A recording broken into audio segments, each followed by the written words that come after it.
Let's get more analysis now from Jonas Horner. He is a long-time Sudan analyst and he joins us now from Melbourne, Australia. Good to have you back with us, Jonas. Can I begin with these talks in Jeddah?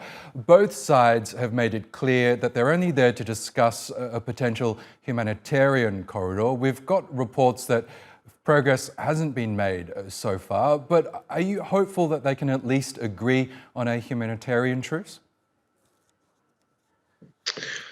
Yes, well, I think that's the very least we can hope for.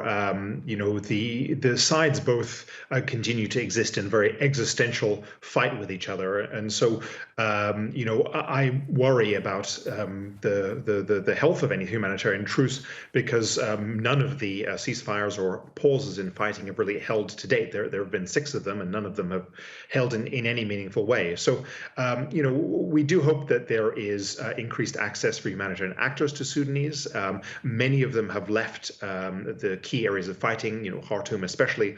But then you also worry about perhaps the scope for that aid reaching people.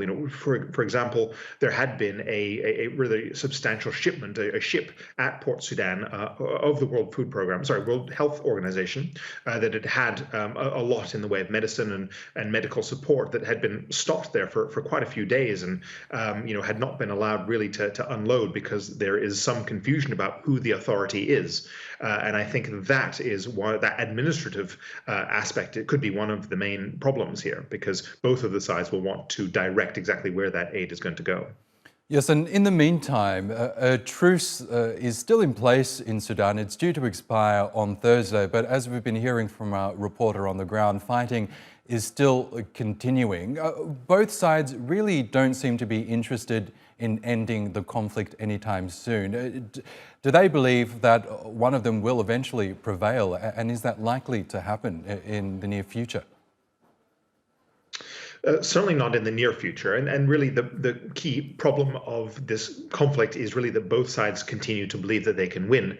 There are really mixed results for each side in different geographies, just in Khartoum, but also across the country. So this sort of sense that the both of them are going to be able to sustain the fight and be able to win, is a key reason why this conflict persists. And the other reason, of course, is that regional actors who have been benefactors for both of these sides have consistently avoided really putting any of the available brakes on the fighting, and that is usually in the form of financial restrictions. The Emiratis, for example, the Egyptians, the Saudis, they are all in a position to really come down on both sides, providing financial restrictions on them and to perhaps put a cap on their ability to rearm, to pay their soldiers, and that really would be the shortest avenue to an end to this fighting.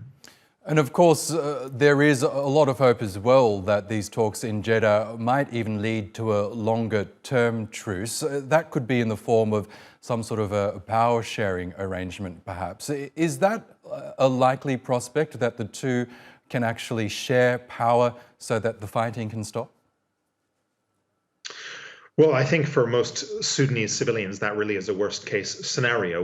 What most people that I'm speaking to are concerned about is a retrenching of both of these fighting forces as the stewards of Sudan as a country and stewards of Sudan's, now pretty failed transition. The real concern is that these talks will legitimize those two as genuine and legitimate political entities in the country, when in many ways the way that they have prosecuted this conflict has, to my mind, disqualified them from leading the country. The level of disregard for human life and general abuses that have occurred during the conflict have really angered most Sudanese, who I think will have a hard time swallowing the prospect of these two forces being at the head of the coming transition. Okay, Jonas Horner, we'll have to leave it there, but thanks so much for sharing your thoughts with us on TRT World.